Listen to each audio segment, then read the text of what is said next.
اور علامہ شہنشاہ نقوی صاحب، یہ تاثر نہیں جانا چاہیے کہ مساجد امام بارگاہیں جو ہیں وہ بند کر دی جائیں، اذانیں بالکل ہونی چاہیے، لیکن یہ بات کہتے ہوئے بھی جو ہے وہ کلیجہ منہ کو آتا ہے کہ خانہ خدا بند ہے، کربلا کا میدان بھی بند ہے۔ مختلف ممالک دیکھیں، ترکی سے لے کے مسلم ممالک جتنے بھی ہیں، ملیشیا، اردن، فی الحال جو ہے وہاں پر جو ہے مساجد بند ہیں، اجتماعات نہیں ہو رہے وہاں پہ۔ اگر لوگ نہیں سمجھے، کل جمعے کا دن ہے، اگر اجتماعات ہوئے اور ان اجتماع میں سے 1000 کا اگر مجمع ہے، ایک بھی اس میں کورونا وائرس سے متاثرہ شخص آ گیا، کتنی بڑی تباہی ہوگی؟ جی بسم اللہ الرحمن الرحیم۔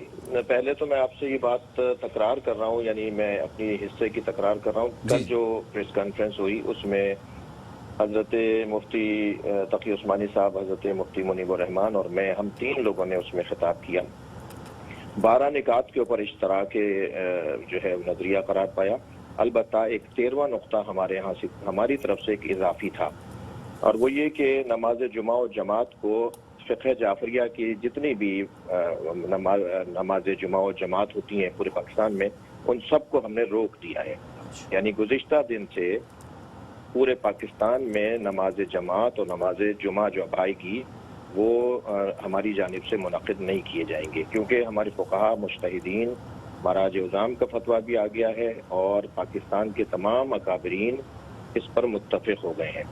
تو نماز جمعہ اور جماعت کو ہم نے روک دیا ہے۔ یہ متفقہ فیصلہ تھا کل کی اس اعلامیے میں، اور لیکن مسجد بند نہیں ہوگی، امام بارگاہ بند نہیں ہوگی، اس کو فرادہ میں تقسیم، یعنی لوگ جائیں اور اپنی فرادہ نماز پڑھیں۔ اصل تو مجمع سے مسئلہ ہے نا، جمع ہونے سے مسئلہ ہے۔ تو جو فرادہ پڑھے ہوگا، کوئی وہاں کھڑا ہے کوئی وہاں کھڑا ہے، تو اس سے تو ہم روڈ پہ بھی، گھر میں بھی اس طرح کی 2-2 4-4 فٹ کے فاصلے سے، 6-6 فٹ کے فاصلے سے تو ہم گزر بھی رہے ہیں، دوسرے سے مل بھی رہے ہیں۔ تو اللہ کا گھر بند نہ ہو اور وہ وہاں جا کے کوئی لوگوں کو سمجھایا کیسے جا سکے، کیونکہ اب بھی دیکھ رہے ہیں ہم کہ اگر مسجد میں منع کیا جا رہا ہے تو مسجد کے باہر لوگ صفیں بچھا کر نمازیں پڑھ رہے ہیں اور وہ ڈسٹنس کا بھی خیال نہیں کر رہے ہیں، تو یہ عام انسان کو کس طرح سمجھایا جا سکے؟ پھر دیکھیے، یہ تو ہر شعبے میں مشکل ہے، میڈیکل کے مسائل ہیں جس میں عام آدمی کو سمجھانا بہت سی باتیں مشکلیں ہیں۔ تو یہ تو جو آپ کا پروگرام نشر ہو رہا ہے، اس کے ذریعے سے کاؤنسلنگ ہو رہی ہے، اس کے ذریعے سے لوگوں کو شعور مل رہا ہے۔ اور پھر آخری بات یہ ہے کہ علماء کرام کی جانب سے یہ بات کہہ دی گئی، تو قوت نافذہ تو علماء کے پاس نہیں ہے، آپ ٹی وی اینکرز کے پاس بھی قوت نافذہ نہیں ہے۔ قوت نافذہ ریاست کے پاس ہوتا ہے، حکومت کے پاس ہوتا ہے۔ تو اگر ضرورت پڑتی ہے حکومت کو کہ وہ بات کو ہمارے لوگ اس طرح سے نہیں لے رہے، جبکہ علماء نے کہہ دیا، جبکہ دانشوروں نے کہہ دیا، ڈاکٹروں نے کہہ دیا، تو پھر قوت نافذہ حکومت کو استعمال کرنا چاہیے۔ کیا مساجد سے یہ اعلان ہو سکتا ہے ایسے وقت میں؟ میں سمجھتا ہوں کل تو مساجد کے اعلان سے زیادہ اعلانات ہو گئے، سارے چینلز نے دکھا دیا۔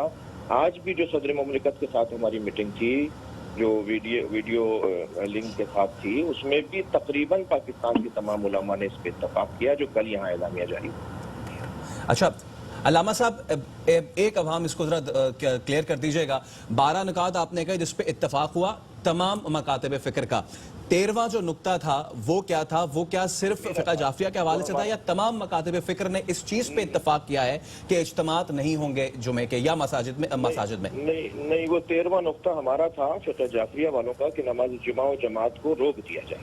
ہم نے اپنے مساجد میں اور امام بارگاہوں میں اجتماع کو روک دیا ہے، اور جو علماء اہل سنت تھے، جناب مفتی منیب الرحمان اور مفتی تقی عثمانی صاحب، انہوں نے جمعے کی اور جماعت کی نماز کو روکا نہیں ہے، مگر محدود کیا ہے۔ انہوں نے نصیحتیں کی ہیں کہ بیمار لوگ نہ آئیں، بزرگ لوگ نہ آئیں، بچے نہ آئیں، یا مثال کے طور پہ تعداد کم سے کم آئے، لیکن انہوں نے نماز جمعہ و جماعت کو روکا نہیں ہے۔ ہم نے تو صاف روکنے کا اعلان کیا ہے۔ اچھا، یعنی کہ آپ نے اس چیز کو کلیئر کیا کہ یہ 12 نکات تھے جن پر اتفاق رائے تھا، 13واں نکتہ فقہ جعفریہ والوں کی طرف سے تھا، اور وہ یہ تھا کہ گزشتہ روز سے ہی آپ نے کہا کہ اجتماعات منعقد نہ ہو جس میں نماز جمعہ بھی شامل